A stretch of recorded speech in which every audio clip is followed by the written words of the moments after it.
30 days to go in this election, the end of the first of 5 weeks campaigning. It's not just 30 days to go, more importantly, 19 days until the first votes are cast. Depending on your state, depending on whether you're private or public, school holidays kick in as early as next week. So the cover of Look Over There is going to be very big with an awful lot of people. But as always, I like to tell you what happened during the day rather than just what the 6 p.m. news decided was the most important thing to talk about, including the Prime Minister's brush with death, as it was tonight on Channel 7. Come on, fair dinkum. Peter Dutton was in Western Australia today, where, among other things, they made a major announcement, I think about $600 million for regional roads. And as a person who, at least once a month, is out there doing Our Town, country roads are shockers. And there's a promise that if there's a Dutton government, they'll do something about it. An elected coalition government will fund a new program to the tune of $600 million over the next 4 years to support the supply chains for our agriculture and mining industry.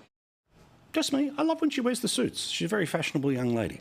All right, let's keep going here with the Prime Minister. And he today was in the Hunter Valley of New South Wales, making a whole series of half announcements, re-announcements. That was him in Victoria, in fact, where he started off the day. Then he made his way out and about today, you know, to respond to Trump. Yeah, I'll get to that in a second. A couple of protesters along the way. And as we know, the media love a protester more than a story.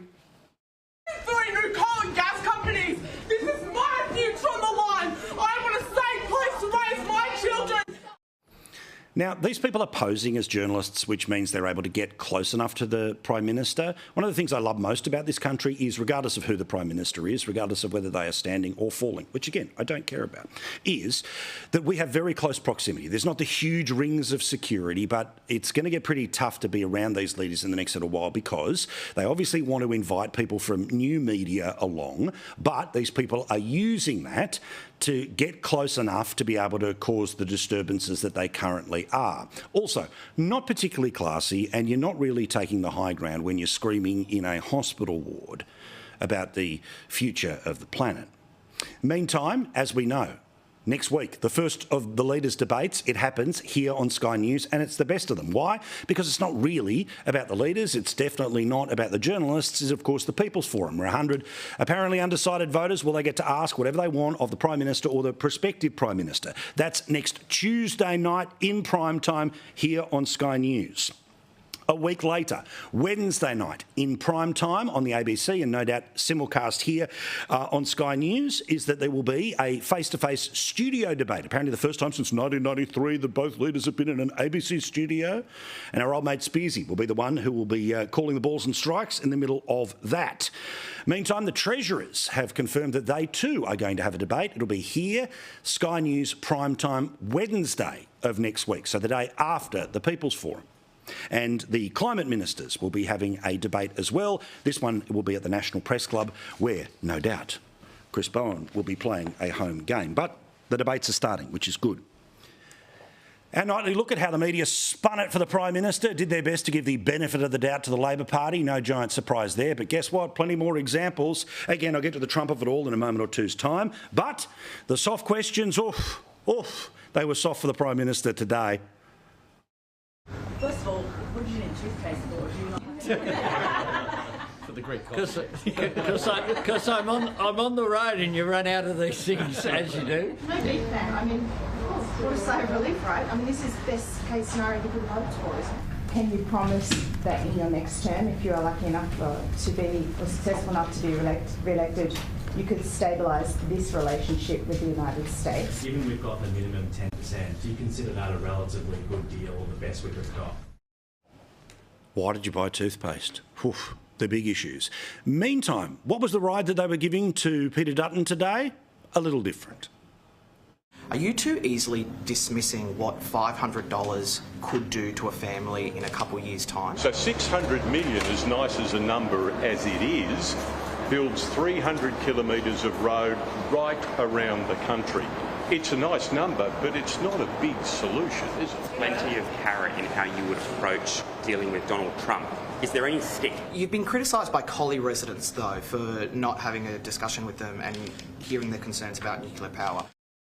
And one of the people who sends the signals to the media about how to play is old mate nasty Nikki Sava, the self-admitted liar about how she used to do things as a journalist, and of course puts the books together. No doubt she's already got half of one written, thanks to mates like the bloke in the pink house about how terrible Peter Dutton is.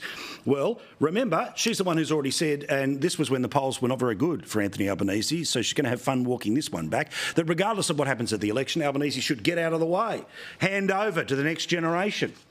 I wonder whether that will continue to be the case. But of course, she's all about hating Peter Dutton. And today, wakey, wakey, Dutton looks shaky. Oh! Her review of the first week and the alternative Prime Minister, who she will not let get out of first gear. Remember, to even discuss immigration was racist, according to these people. He sounded flat, he's looked flat-footed and seemed woefully unprepared for a fight that he knew was coming on a territory that he should have already staked out. Meanwhile, Albanese has performed better and Labor has prepared better for the contest. Even-handed journalism. Give all the awards now. Dutton has also whinged that Albanese has wedged a sledgeathon against him. He sounds like a school bully. See? He's a school bully. Just like Turnbull, he's a thug. See how they all kind of rally around the same words? Complaining to the teacher that one of the kids that he has punched him in the nose, the one that he picked on in the past. Anyway, he better toughen up because Labor will not stop. Its mission, especially in Victoria, where Labor stinks, is to make him unacceptable. Labor could maintain the status quo in every other state, then lose the election in a state once seen as a stronghold. I'll talk about Victoria and I'll tell you why that's the case in a moment or two's time. But her partner in crime, remember, the one who was oh so worried that a ban on foreign buyers was going to result in apparently different-looking people, don't know what that means, will be attacked by evil, racist, presumably white Australians. Remember lefty Laura Tingle? Well, she used her platform there on the ABC, where she's an absolutely independent journalist. And remember, to criticise her is bad for the national debate. She did a thing last night about cost of living, where she was trying a little bit of revisionist history that put simply none of it's Albo's fault. Despite the fact that, again, 3 years ago the promise was he'd make it better, it's all got worse. No, of course. These were some of the insights. While they're not really blaming the government and there's not baseball bats out for them, there is some ownership of the economy, that's for sure. There's no connection between the federal government and cost of living. And she found this very helpful pollster to give an insight into the best case or the half glass full.